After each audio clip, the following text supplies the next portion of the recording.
ರಾಜ್ಯದಲ್ಲಿ power sharing ವಿಚಾರಕ್ಕೆ ಸಂಬಂಧಪಟ್ಟಂತೆ ಕೂಸು ಹುಟ್ಟೋ ಮುಂಚೆನೇ ಕುಲಾವಿ ಹೊಲಿಸೋದಕ್ಕೆ ಸರತಿ ಸಾಲಲ್ಲಿ ಕೆಲವು ಆಕಾಂಕ್ಷಿಗಳಿದ್ದಾರೆ. ಹೈಕಮಾಂಡ್ ಕಣ್ಣು ಕೆಂಪಗಾಗಿಸಿದ ಡಿನ್ನರ್ ಪಾಲಿಟಿಕ್ಸ್ ವಿಚಾರ.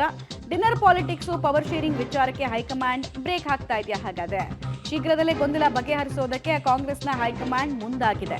ಇದು ಹೀಗೆ ಬಿಟ್ರೆ ಪಕ್ಷಕ್ಕೆ ಡ್ಯಾಮೇಜು ಅಂತ ಡಿ.ಕೆ. ಶಿವಕುಮಾರ್ ಸಂದೇಶವನ್ನು ಕೊಟ್ರಲ್ಲ, 2 ವಾರದಲ್ಲಿ ಗೊಂದಲ ಬಗೆಹರಿಸೋದಾಗಿ ಹೈಕಮಾಂಡ್ ಇವ್ರಿಗೆ ಹೇಳಿ ಕಳಿಸ್ತಾ ಇದೆಯಂತೆ. ರಾಜ್ಯಕ್ಕೆ ಬರಬೇಕಾ, ದೆಹಲಿಗೆ ಕರೆಸ್ಕೊಳ್ಬೇಕಾ ಅನ್ನೋದನ್ನ ನಾವು ಡಿಸೈಡ್ ಮಾಡ್ತೀವಿ.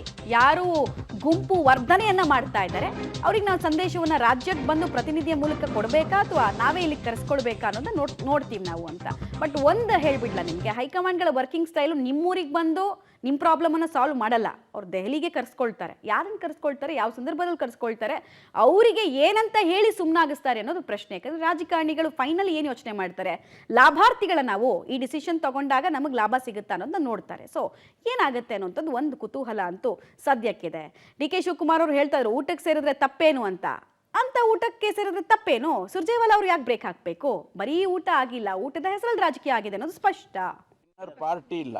ನಾವು ಎಲ್ಲ MLAಗಳನ್ನ SC ST ಸಮುದಾಯದ MLAಗಳು, ex-MLAಗಳು ಮತ್ತು ಅದಕ್ಕೆ ಸಂಬಂಧಪಟ್ಟಂತ Pradesh Congress, it's going to be a party function. ಬಿಂಬಿತ ಯಾರು ಬೇಕಾದ್ರೂ ಏನ್ ಬೇಕಾದ್ರೂ ವ್ಯಾಖ್ಯಾನ ಮಾಡಲಿ. ಮುಂದೆ ಚುನಾವಣೆಗಳು ಬರ್ತಾ ಇದೆ, ZP TPS ಚುನಾವಣೆ ಬರ್ತಾ ಇದೆ, ಮತ್ತು ಕಾಂಗ್ರೆಸ್ಗೆ ಬೆಂಬಲವಾಗಿ ಇರಲೇಬೇಕಲ್ಲ ಅವರು. ಮತ್ತೆ ಯಾವಾಗ ಮಾತಾಡ್ಸೋದು ಗೊತ್ತೂ ಇಲ್ಲ, ನಾನು ಮಾತಾಡೂ ಇಲ್ಲ. ಡೆಲ್ಲಿಲಿ ಪ್ರೆಸ್ ಅವ್ರು ಕೇಳೋದು ನನಗೆ ಗೊತ್ತಿಲ್ಲ ಅಂತ ಹೇಳಿದೆ. ನನಗೇನು ಗೊತ್ತಿಲ್ಲ ಅದ್ರ ಬಗ್ಗೆ. ನನಗೆ ಗೊತ್ತಿರ್ತಾನೆ.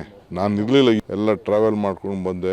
ಡೆಲ್ಲಿಲಿ ಪ್ರೆಸ್ ಕಾನ್ಫರೆನ್ಸ್ ಇತ್ತು, ನಿದ್ದೆ ಇರಲಿಲ್ಲ, ನಿದ್ದೆ ಮಾಡಿದೆ. ಇವತ್ತೆಲ್ಲ ಬೇರೆ ಕಡೆ ಎಲ್ಲ ಜಾಗ ನೋಡೋಕೆ ಹೋಗಿದ್ದೆ, ಯಾವುದೋ ಪಾರ್ಕ್ ನೋಡೋಕೆ ಹೋಗಿದ್ದೆ, ಡೆಲ್ಲಿಲಿ ಮುಗಿಸ್ಕೊಂಡು ಬಂದೆ. ಕರಿಬಾರ್ದು ಅಂತಿಲ್ವಲ್ಲ, ಊಟಕ್ಕೆ ಕರಿಯೋದ್ರಲ್ಲಿ ಬೇರೆ ಅರ್ಥ ಕಲ್ಪಿಸುವಂಥದ್ದು ಅವಶ್ಯಕತೆ ಇಲ್ಲ. ಸೊ ಪರಮೇಶ್ವರ್ ಅವರು ನಮ್ಮ ಹಿರಿಯ ನಾಯಕರಿದ್ದಾರೆ, ಗೃಹ ಮಂತ್ರಿಗಳಿದ್ದಾರೆ. ಅವರಿಗೆ ಆದಂಥ ಕೆಲವು ಒತ್ತಡಗಳಿರ್ತದೆ. ಅವರ ಜನಾಂಗದ ಕೆಲವು ಶಾಸಕರುಗಳು ಕೆಲವರು ಬೇಡಿಕೆಗಳನ್ನು ಇಟ್ಟಿರ್ಬೋದು.